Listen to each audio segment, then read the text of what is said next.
आज के इस वीडियो में हम डिस्कस करने वाले हैं इकोनॉमिक्स के बारे में। मीन्स इकोनॉमिक्स क्या है, ये कहाँ से ओरिजिन हुआ इसका, और अलग अलग टाइम पे किस तरीके से अलग अलग इकोनॉमिक्स ने इनकी डेफिनेशन दी। ठीक है, सबसे पहले हम इकोनॉमिक्स मीनिंग के बारे में जानते हैं। इकोनॉमिक्स जिसे हिंदी में कहते हैं अर्थशास्त्र। क्या कहते हैं? अर्थशास्त्र। ठीक है, जिसमें अर्थ का मतलब होता है पैसा, पैसा पैसा यानी वेल्थ। ठीक है, और शास्त्र का मतलब होता है अध्ययन, अध्ययन मतलब स्टडी। ठीक है, यानी पैसों का अध्ययन करना यानी वेल्थ की स्टडी करना ही क्या कहलाता है? इकोनॉमिक्स कहलाता है। क्लियर हुआ? इस बारे में हमें सबसे पहले किसने बताया था? तो हमें इस बारे में बताया एडम स्मिथ ने। हम ये नहीं कह सकते कि सबसे पहले इकोनॉमिक्स के बारे में हमें एडम स्मिथ ने बताया, ऐसा नहीं है। लेकिन हाँ, हमें इकोनॉमिक्स से इंट्रोड्यूस सबसे पहले यानी एक तरीके से बड़े लेवल पे इंट्रोड्यूस किसने करवाया? एडम स्मिथ ने। कब करवाया? इन्होंने 1776 में एक बुक लिखी जिसका नाम था वेल्थ ऑफ नेशन। असल में इस बुक का नाम काफी लंबा चौड़ा है, an inquiry into the nature and causes of the wealth of nation. लंबा चौड़ा है, बट हम इसे शॉर्ट में क्या कहते हैं? Wealth of nation. तो इस बुक के थ्रू इन्होंने लोगों को इकोनॉमिक्स से क्या करवाया? इंट्रोड्यूस करवाया। ठीक है, इकोनॉमिक्स टर्म को इंट्रोड्यूस करवाया, जिस वजह से और अच्छे खासे लेवल पे भी करवाया, और इन्होंने उस फील्ड में, इकोनॉमिक्स की फील्ड में अपना बहुत ज्यादा योगदान भी दिया, जिस वजह से हम एडम स्मिथ को किस और नाम से जानते हैं? फादर ऑफ इकोनॉमिक्स के नाम से भी जानते हैं। जी हाँ, हम अर्थशास्त्र का जनक किसे कहते हैं? एडम स्मिथ को ही कहते हैं। ठीक है, क्लियर हुआ? तो हमने क्या देखा? इकोनॉमिक्स क्या है? इकोनॉमिक्स का हिंदी मीनिंग होता है अर्थशास्त्र। अर्थ का मतलब होता है पैसा यानी वेल्थ। शास्त्र का मतलब होता है अध्ययन यानी स्टडी। पैसों का अध्ययन करना यानी वेल्थ की स्टडी करना ही हमारा इकोनॉमिक्स कहलाता है यानी अर्थशास्त्र कहलाता है। इस बारे में हमें किसने बताया था? इस बारे में हमें एडम स्मिथ ने बताया था 1776 में। किसके थ्रू बताया था? इन्होंने अपनी बुक के थ्रू, वेल्थ ऑफ नेशन के थ्रू इन्होंने हमें बताया कि किस तरीके से वेल्थ की स्टडी करना, पैसों का अध्ययन करना ही इकोनॉमिक्स कहलाता है। ठीक है, और इन्होंने इकोनॉमिक्स की फील्ड में इतना ज्यादा योगदान दिया कि हमने इन्हें श्रेय दिया किस चीज का? फादर ऑफ इकोनॉमिक्स का। बट एक चीज और बताना चाहूंगी, ऐसा नहीं है कि पहली बार हमें इकोनॉमिक्स से इंट्रोड्यूस एडम स्मिथ ने करवाया, ऐसा नहीं है। आप चाणक्य जी को जानते होंगे, जो कि एक भारतीय नागरिक ही थे। ठीक है, और वो मौर्य काल के संस्थापक भी माने जाते हैं। चाणक्य जी को जानते हैं ना आप, उनका दूसरा नाम कौटिल्य भी है। तो इन्होंने एक बुक लिखी थी जिसका नाम था अर्थशास्त्र। क्या नाम था? अर्थशास्त्र। ठीक है, इस बुक का जो 73% था ना, अगर मैं 77% जो था वो कहीं ना कहीं किससे रिलेट करता था? राजनीति से, राजनीति से रिलेट करता था। और इसका 23 जो % था वो किससे रिलेट करता था? वो करता था अर्थशास्त्र से। यानी अगर मैं बोलूं जो इकोनॉमिक्स हम अभी पढ़ रहे हैं, इकोनॉमिक्स से। ठीक है, आया समझ में? बुक का नाम अर्थशास्त्र बेशक था, लेकिन इसका ज्यादातर पोर्शन राजनीति का था और इसका 23% इकोनॉमिक्स से था। ये इकोनॉमिक्स वही है जो हम आज आपके साथ डिस्कस कर रहे हैं। ठीक है, बट हुआ क्या? अर्थशास्त्र का 77 यानी ज्यादा पोर्शन राजनीति यानी पॉलिटी के होने की वजह से ज्यादातर लोग इस बुक को राजनीति से ही रिलेट करने लगे थे, जबकि ऐसा नहीं था। वहां पर 23% इकोनॉमिक्स के बारे में भी दिया गया था। ठीक है, तो ऐसा कहना सही नहीं है कि पहली बार हमें एडम स्मिथ ने ही इकोनॉमिक्स के बारे में बताया। क्लियर हुआ? हाँ, पहली बार एक अच्छे खासे लेवल पे लोगों से इंट्रोड्यूस हमें किसने करवाया था? एडम स्मिथ ने ही, जिस वजह से हम इन्हें फादर ऑफ इकोनॉमिक्स भी कहते हैं। क्लियर हुआ? ठीक है,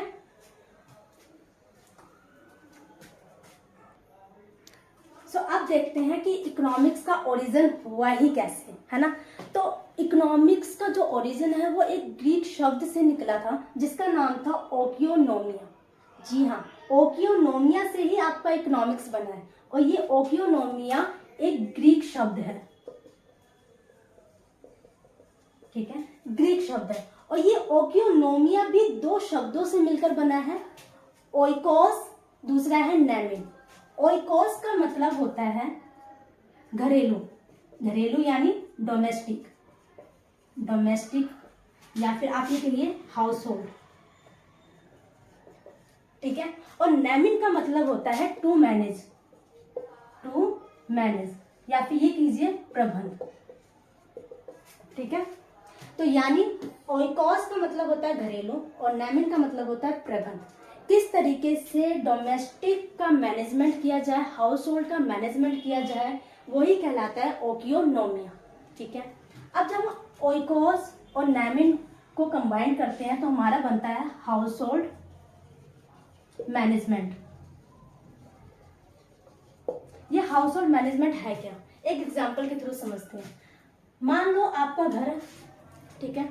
आप अपने घर को किस तरीके से मैनेज करते हैं, मीन्स कि आप ये देखते हैं कि हाँ आपके घर में जितने भी रिसोर्स है, रिसोर्स मतलब संसाधन, जो भी आपके घर में जो भी चीजें रखी हैं, आप उनका किस तरीके से यूटिलाइज करते हैं, ठीक है।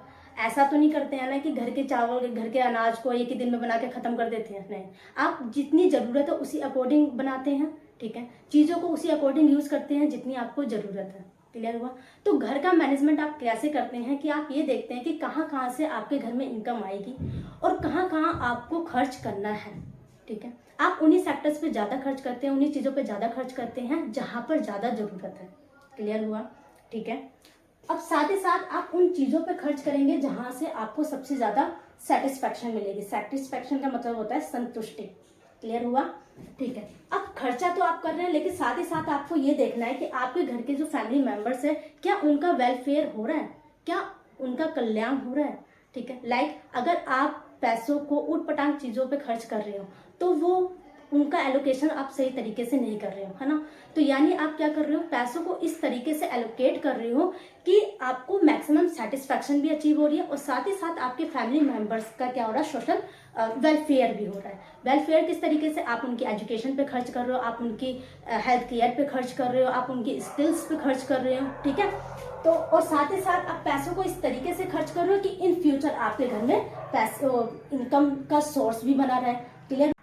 इसी तरीके से हम कंट्री के लेवल पे देखते हैं कि किस तरीके से कंट्री का मैनेजमेंट किया जाए।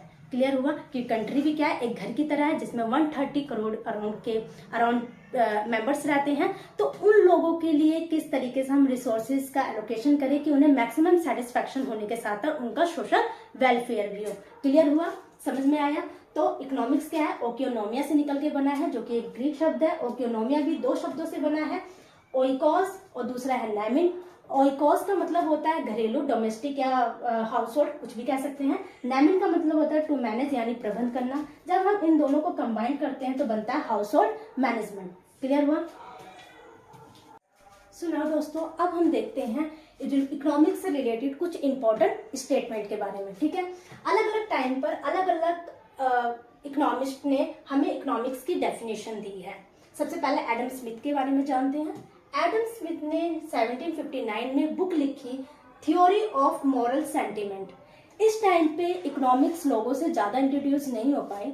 देन अगेन इन्होंने 1776 में एक बुक लिखी जिसका नाम था inquiry into the nature and causes of the wealth of nation, जिस वजह से इस बुक के थ्रू इन्होंने इकोनॉमिक्स को सब लोगों से इंट्रोड्यूस करवाया, मीन्स एक अच्छे खासे लेवल पे इंट्रोड्यूस करवाया, जिस वजह से इनको श्रेय दिया गया किस चीज का, फादर ऑफ इकोनॉमिक्स का। जी, एडम स्मिथ को फादर ऑफ इकोनॉमिक्स के नाम से भी जानते हैं, अभी हमने इससे पहले डिस्कस किया था, ठीक है। तो अगर हम इनकी डेफिनेशन पे नजर डालें तो इस बुक के अकॉर्डिंग इनकी जो पूरी बुक का जो एक निचोड़ था, जो पूरा एक सार था, वो किसके इर्द गिर्द घूमता था, वेल्थ के। मीन्स इन्होंने ये बता रखा था कि किस तरीके से वेल्थ का एलोकेशन किया जाए, उसका बंटवारा किया जाए अलग अलग उसके अल्टरनेटिव यूजेस पर, ठीक है। तो अगर हम इनकी डेफिनेशन का निचोड़ निकालें तो क्या निकल कर आएगा, वेल्थ। आप डायरेक्ट एडम स्मिथ को वेल्थ से रिलेट कर सकते हैं क्योंकि इनका पूरा कॉन्सेप्ट कहीं ना कहीं वेल्थ के इर्द गिर्द घूमता है, ठीक है। देन उसके बाद टाइम बीता, उसके बाद आया अल्फ्रेड मार्शल। अल्फ्रेड मार्शल कहते हैं कि एडम स्मिथ ओनली वेल्थ की बात करते हैं, जबकि ऐसा नहीं है। हमें इकोनॉमिक्स में कहीं ना कहीं सोशल वेलफेयर को भी ऐड ऑन करना चाहिए। लोगों का अध्ययन करना, लोगों के व्यवहार का अध्ययन करना भी इकोनॉमिक्स कहलाती है। सिर्फ पैसों की बात करने से इकोनॉमिक्स नहीं मानी जाएगी, हमें ये भी देखना है कि क्या लोगों का कल्याण हो रहा है या नहीं, ठीक है। तो अगर अल्फ्रेड मार्शल की डेफिनेशन पे हम नजर डालें तो economics is the study of man in the ordinary business of life. मानव की स्टडी करना, मानव का अध्ययन करना, उनके व्यवहारों का अध्ययन करना, उनके लाइफस्टाइल का अध्ययन करना भी इकोनॉमिक्स कहलाता है, ठीक है। तो अगर हम अल्फ्रेड मार्शल की डेफिनेशन का एक कीवर्ड निकालें तो निकलेगा सोशल वेलफेयर।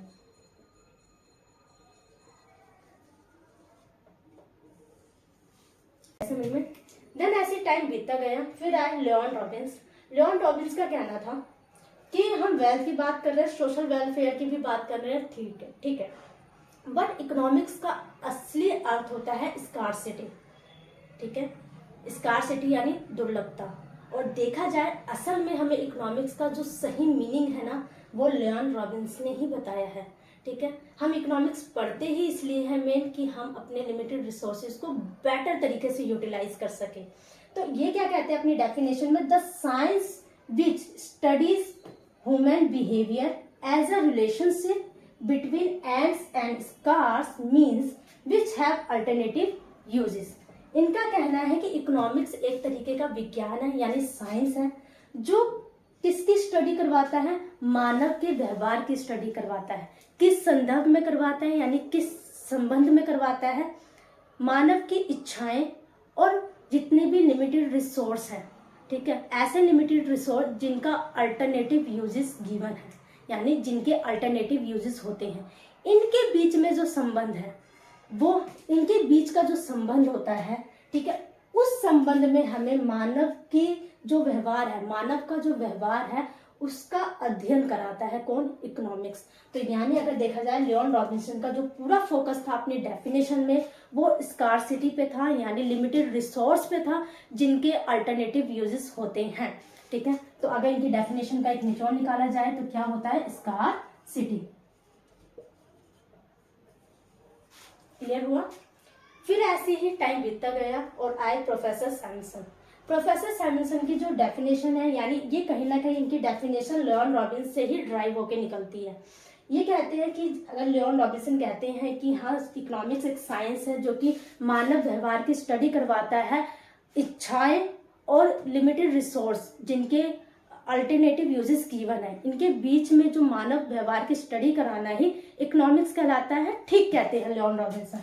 लेकिन ये एक कदम और आगे बढ़ते हैं और ये कहते हैं कि इकोनॉमिक्स ये तो है ही जो लियोन रॉबिन्सन ने हमें डेफिनेशन दी, लेकिन साथ ही साथ जो स्कार्सिटी है हमारी, यानी जो लिमिटेड रिसोर्स है जिनका अल्टरनेटिव यूजेस गिवन है, उनका वर्तमान और भविष्य में किस प्रकार प्रयोग किया जाए। आ रही बात समझ में। मानव द्वारा, इंसानों द्वारा, समाज द्वारा किस तरीके से वर्तमान में और भविष्य में, प्रेजेंट एंड फ्यूचर में किस तरीके से लिमिटेड रिसोर्स का यूज किया जाए, ठीक है। तो इस चीज की स्टडी करना भी क्या कहलाता है, इकोनॉमिक्स कहलाता है। तो अगर हम प्रोफेसर सैमुअल्सन की डेफिनेशन का एक निचोड़ निकालें तो वो क्या निकल कर आता है, ग्रोथ। क्योंकि असल में ग्रोथ ही तो हमें बताती है कि किस तरीके से हम अपने सीमित संसाधन को यूज करें कि आज भी हम अपनी नीड्स पूरी कर लें और इन फ्यूचर की भी नीड्स को पूरी कर लें। क्लियर हुआ। सो नोट कर लीजिए।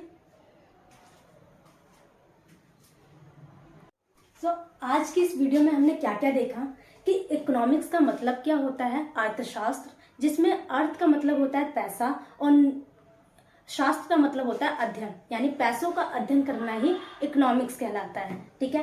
फिर हमने देखा कि इकोनॉमिक्स का ओरिजिन हुआ कैसे, ओकियोनोमिया से। ओकियोनोमिया एक ग्रीक शब्द है। ये ओकियोनोमिया भी दो शब्दों से मिलकर बना है, ओइकोस और नेमिन, ठीक है। ओइकोस का मतलब होता है घरेलू यानी डोमेस्टिक और नेमिन का मतलब होता है टू मैनेज। क्लियर हुआ। तो इन दोनों से मिलकर जो बनता है वो क्या बनता है, house hold management. House hold management यानी घर का प्रबंध करना ही क्या कहलाता है, आपका हाउस होल्ड मैनेजमेंट कहलाता है, ठीक है। फिर हमने आगे देखा डेफिनेशंस के बारे में कि अलग अलग टाइम पे किस तरीके से अलग अलग इकोनॉमिस्ट ने डेफिनेशन दी इकोनॉमिक्स की, जिसमें एडम स्मिथ ने वेल्थ से रिलेटेड डेफिनेशन दी इकोनॉमिक्स की, फिर अल्फ्रेड मार्शल ने सोशल वेलफेयर से संबंधित डेफिनेशन दी इकोनॉमिक्स की, उसके बाद लियोन रॉबिन्स ने स्कार्सिटी से रिलेटेड दी, उसके बाद प्रोफेसर सैमुअल्सन ने ग्रोथ से रिलेटेड इकोनॉमिक्स की डेफिनेशन दी। तो दोस्तों आज के इस वीडियो में हमने इकोनॉमिक्स के ओरिजिन और अलग अलग इकोनॉमिक्स के थ्रू की डेफिनेशन को कवर किया है। ये पार्ट 1 है इकोनॉमिक्स के। हम आगे भी अलग अलग पार्ट्स में इकोनॉमिक्स पे वीडियोस लाते रहेंगे। तो बस हंसते रहिए, मुस्कुराते रहिए, कीप रनिंग।